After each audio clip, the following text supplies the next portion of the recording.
আমরা এখন আছি ক্রাবি থাইল্যান্ডে, আওনাং বিচের কাছে। তো আজকে ক্রাবিতে আমাদের কি প্ল্যান? তো এবার আমাদের সেভেল আইল্যান্ডের ট্যুর শুরু হবে। আমরা ফার্স্ট আইল্যান্ডে চলে এসেছি।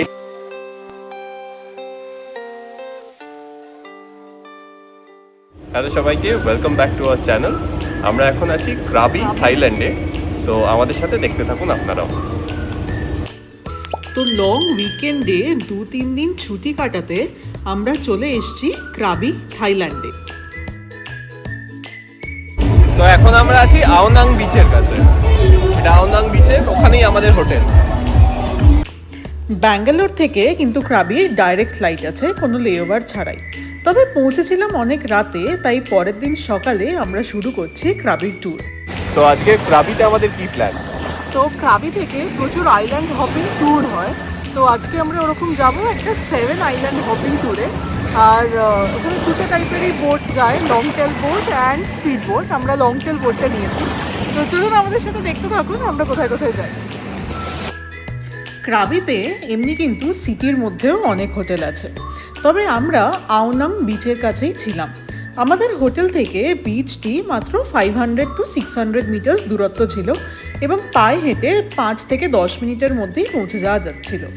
তো যতক্ষণে না বোট ট্যুর শুরু হচ্ছে ততক্ষণে আমরা আওনাং বিচটা একটু এক্সপ্লোর করছিলাম। ক্রাবির কিন্তু অপোজিট দিকেই হলো ফুকেট। তো এই ফুকেট বা ক্রাবি যেখানেই আসুন আপনারা, এখান থেকে প্রচুর আইল্যান্ড হপিং ট্যুর হয়। অনেক বিভিন্ন রকমের আইল্যান্ড আছে। তো আমরা যেটা নিয়েছিলাম সেটা হলো 7 আইল্যান্ড হপিং ট্যুর, যেখানে আমাদের 7খানা বিভিন্ন আইল্যান্ডে নিয়ে যাওয়ার কথা ছিল। তো এবার আমাদের সেভেল আইল্যান্ডের ট্যুর শুরু হবে। আমরা এরকম গাড়ি করে যাচ্ছি। ওয়েদার খুব ভালো, এমনি ভীষণ সানি, যদিও গরম আছে এক্সপেক্টেড। প্রায় 30-32 ডিগ্রি টেম্পারেচার হবে। আমরা এই ট্যুরটা ক্লুক নামে একটি থার্ড পার্টি ওয়েবসাইট থেকে বুক করেছিলাম। এখানে আসলে আওনাং বা যে কোনো বিচের ধারে কিন্তু প্রচুর স্টলস এবং প্রচুর ট্রাভেল এজেন্টস আছে, যাদের থ্রু দিয়ে আপনারা এখানে এসেই কিন্তু বুক করতে পারেন। কিন্তু আমরা যেহেতু অনেক রাত্রিবেলা এসেছিলাম, তাই আমরা এটা আগে থেকেই বুক করে রেখেছিলাম। তো এরকম 7 আইল্যান্ডের জায়গায় আপনারা কিন্তু 4 আইল্যান্ড, 3 আইল্যান্ড বা ফিফি আইল্যান্ড বা ফুকেটও কিন্তু বুক করতে পারেন। তবে আমাদের এই ট্রিপটা নেওয়ার কারণ হলো যে এই ট্রিপটি শুরু হয় দুপুর 12টা থেকে এবং প্রায় রাত 8টা-9টা অবধি চলে। এবং তার মধ্যে সবচেয়ে আকর্ষণীয় জিনিস হলো রাত্রিবেলায় স্নরকেলিং ফর বায়োলুমিনেসেন্স। অর্থাৎ যখন পুরো অন্ধকার হয়ে যায় তখন ওরা স্নরকেলিং করতে নামায় সমুদ্রের মধ্যে, এবং তখন হাত পা ছুঁড়ে সাঁতার কাটলে সমুদ্রে যেসব মাইক্রো অর্গানিজমস থাকে, প্ল্যাঙ্কটন টাইপের, তারা জ্বলে ওঠে এবং মনে হয় আপনি যেন সমুদ্রের মাঝখানে তারাদের সাথে সুইম করছেন। এত জায়গায় গিয়েছি আমরা, কিন্তু এখনও বায়োলুমিনেসেন্স আমরা কিন্তু এক্সপ্লোর করিনি। তাই সেই জন্যই এই ট্রিপটি আমাদের বিশেষ করে নেওয়া। তো আরও ছিল এই ট্রিপের মধ্যে ইনক্লুডেড, যেমন সানসেট এবং ডিনারও কিন্তু ইনক্লুডেড ছিল। আরও একটা অপশন যেটা দিয়েছিল সেটা হলো যে লং টেল বোট বা স্পিড বোট। এর মধ্যে পার্থক্য হলো লং টেল বোটে আপনাদের সাথে অনেকে থাকবে এবং এটা আমাদের একটু সেফ অপশন লেগেছিল, সেই জন্য আমরা লং টেল বোটই নিয়েছিলাম। তো শুরু হয়ে গেছে আজকে আমাদের ট্যুর, এবং শুরু হতেই এত সুন্দর সিনারি ছিল চারিদিকে যে আমরা তো মুগ্ধ হয়ে দেখছিলাম। তো শুরু হওয়ার প্রায় 30 মিনিটস পরে চলে এসেছিল আমাদের ফার্স্ট আইল্যান্ড। আরেকটা কথা যেটা এই ট্যুরের ব্যাপারে বলার দরকার সেটা হলো এটাই কিন্তু হোটেল থেকে pick up and drop off ছিল। অর্থাৎ আমাদের একদম হোটেলের ডোর স্টেপ থেকে আমাদের পিক আপ করেছিল এবং রাত্রিবেলা যখন ট্যুরটি শেষ হয়েছিল তখন কিন্তু একদম হোটেলে নিয়ে গিয়ে আমাদের ড্রপ করে নিয়ে এসেছিল।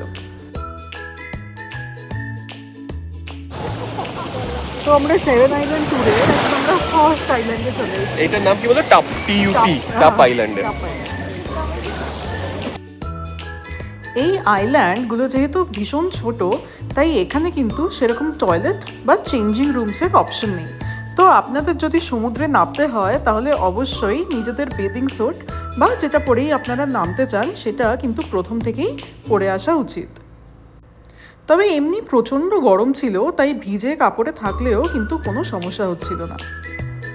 তো এই টুপ আইল্যান্ড থেকে বেরিয়ে আমরা চিকেন আইল্যান্ড দেখে তারপরে কিন্তু আরও মাঝে 2-3টে ছোট ছোট স্টপ দিয়ে তারপরে ওরা দিয়েছিল 2খানা স্নরকেলিং স্টপ। স্নরকেলিংয়ের গিয়ারও কিন্তু ইনক্লুডেড ছিল এই ট্রিপে। আর যেহেতু ওয়েদারটা এত সুন্দর ছিল, তাই জলে নামতে কিন্তু কোনো রকম অসুবিধা হয়নি। এই ফার্স্ট টাইম আমাদের জীবনে এরকম অভিজ্ঞতা হলো যে একদম সমুদ্রের মাঝপথে গিয়ে নৌকোটি দাঁড় করিয়ে দিয়েছিল এবং যে ল্যাডারটা ছিল সেখান দিয়ে ক্লাইম্ব করে আমরা জলে ঝাঁপ মেরেছিলাম। অবশ্যই লাইফ জ্যাকেট ছিল এবং যিনি গাইড ছিলেন তিনিও কিন্তু সবসময় পাহারা দিচ্ছিলেন এবং গাইড করছিলেন যে কিভাবে সুইম করতে হবে বা কিভাবে স্নরকেলিংয়ের গিয়ারগুলোকে ইউজ করতে হবে। আমরা তো খুব এনজয় করেছি।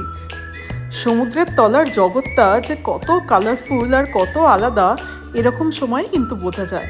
আমাদের স্নরকেলিংয়ের সময় প্রচুর মাছ দেখেছি আমরা, তার সাথে প্রচুর কালারফুল কোরালস। আর তারপরে আমাদের আনা হয়েছিল এই আইল্যান্ডে, যেখানে সানসেটের সাথে ডিনারও সার্ভ করা হয়েছিল। এই আইল্যান্ডটি একটু বড়, এর নামটা ঠিক এখন আমার মনে পড়ছে না, তবে এখানে রেস্টুরেন্ট, টয়লেটস, চেঞ্জিং রুমস সবই আছে। আর তার সাথে এত অসাধারণ সানসেট দেখা যায় এখান থেকে, সেটা তো বলারই নয়। ক্রাবি থেকে যে বড় বড় আইল্যান্ডগুলো আছে অর্থাৎ ফিফি বা ফুকেট, সেখানে কিন্তু ডেলি ফেরি ছাড়ে। কিন্তু এইসব যে ছোট ছোট আইল্যান্ডগুলো আছে এগুলোতে কিন্তু আপনাদের এই ট্যুরের মাধ্যমেই আসতে হবে।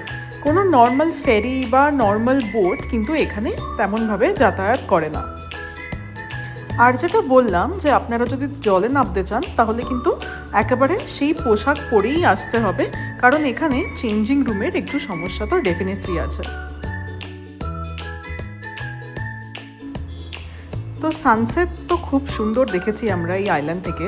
তারপরে কিছুক্ষণ অপেক্ষা করে আমাদের নিয়ে যাওয়া হয়েছিল বায়োলিউমিনেসেন্সের জন্য।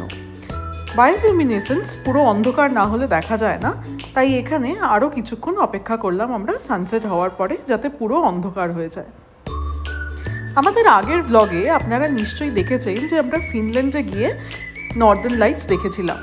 এই বায়োলিউমিনেসেন্সও কিন্তু নেচারের একটি ওয়ান্ডার, আর ভাগ্য ভালো না থাকলে সেটা দেখাও কিন্তু বেশ কঠিন।